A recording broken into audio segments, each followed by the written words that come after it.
I got this cereal for the box art.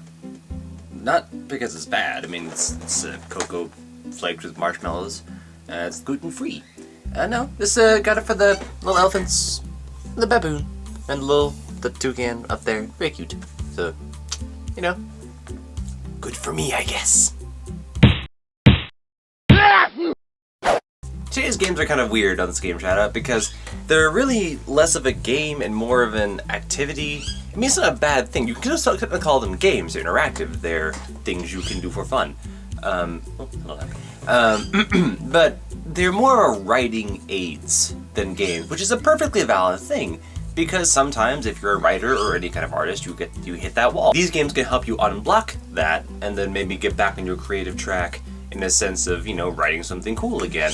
And I'm working on a project right now. Actually, it's not writing, but it is editing based. That is hopefully gonna be big by the time it comes out. So stay tuned for that. It might be it's gonna be a new channel to start because of that. So just stay tuned. I'll put a word about it in the description here, or on the channel somewhere. So in the meantime, let's get to the games. There's two games today, and they're small-time games. They're both free on Steam. One is called Serena, and one's called Elegy for a Dead World. Elegy for a Dead World and Serena. Those two games are essentially writing aids, but they both approach it in different ways. The first one approaches it through narration, in the sense of it shows you and gives you descriptions as the story progresses. Kind of like Alan Wake, except less pandering. And then the second one does it through prompts and sort of a self-help approach. It doesn't hold your hand per se, but at the same time it does give you just enough help that it makes the game personalized according to your own. Each one, I think, has a certain amount of flair to its style. Let's talk about the first one, Serena. The Serena game begins with you as a character starting at your dinner table or whatever table in this cabin in the woods. And you see the picture of you and supposedly your wife who you don't know the face of at that point in time. So which should prompt you technically to explore the entire house, and really that's where the whole part of the game takes place, is exploring the cabin.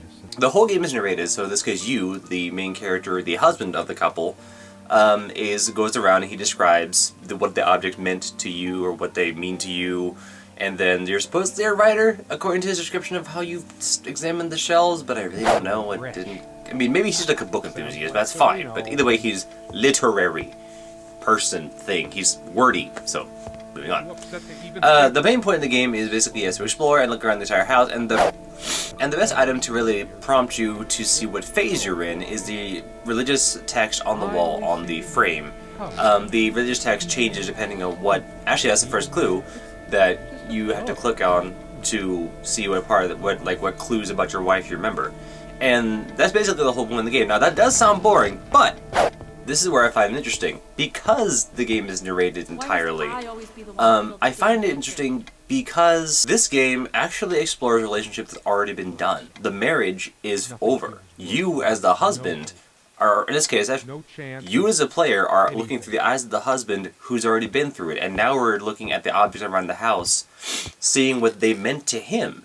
And then seeing what they meant to him, and as the certain phases of the marriage took place. Phases go from honeymoon to full-on marriage and then to regret, and that's basically it. The setting never changes, but we get the idea of what happened in the past because of how he describes it, and that's where I think the thing is genius. The setting, it isn't through the setting that you get the tone of the game, it's how the character talks to you, and then you understand what happens. So I think it's a very subtle way, but a good way, to approach use of set design, and you don't have to go to the extreme means to make the tone any different.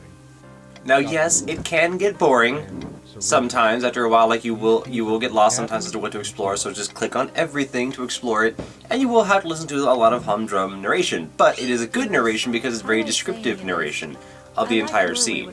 And just look at these graphics right here. I mean, those dust particles, that's some amazing stuff. Like, look at that. Those gorgeous sunlight particles, and the textures in the wood, while a bit flat, are very detailed, and that's what I like.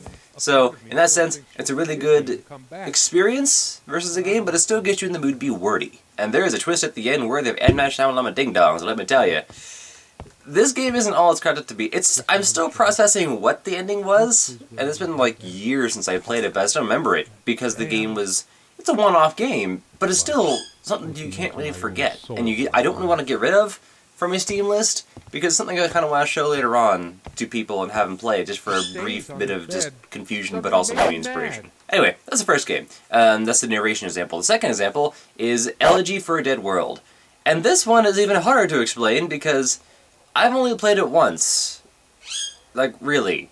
And I still remember it because of the way it approaches it, but not because, it's really weird to heart. And it's still stuck, you can tell I'm talking to you now, but it's just a weird experience the first time when you didn't get used to that kind of genre. The game starts you out in space.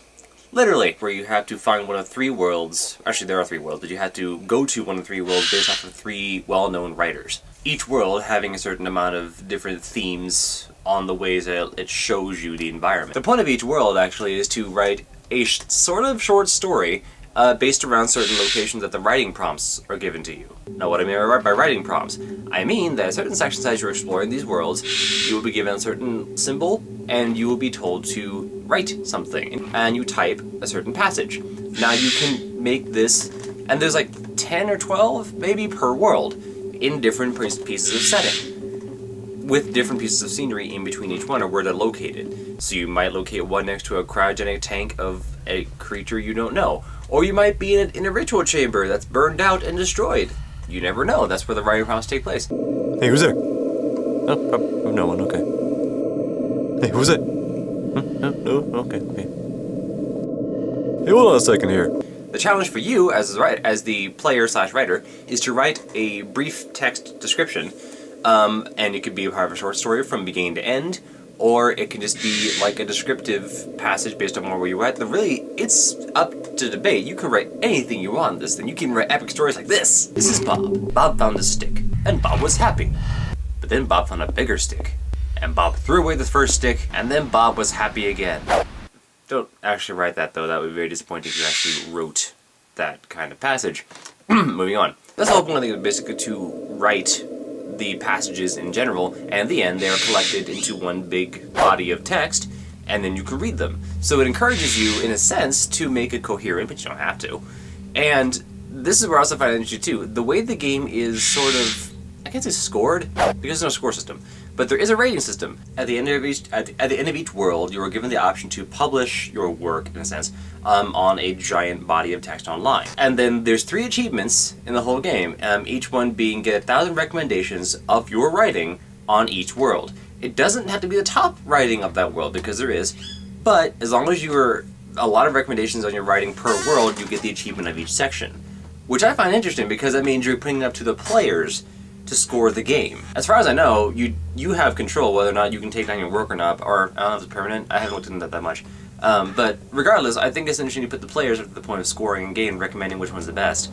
So it's a very open-ended experience because it's just writing, but you can make it as competitive as you want with other friends or players. So I find that to be an interesting aspect. And like I said, both games are free, and they are both technically writing aids because they're less games and more of inspiration points for writers, but I think they're good to have because, yeah, they're really a niche, but at the same time, it's a really good niche.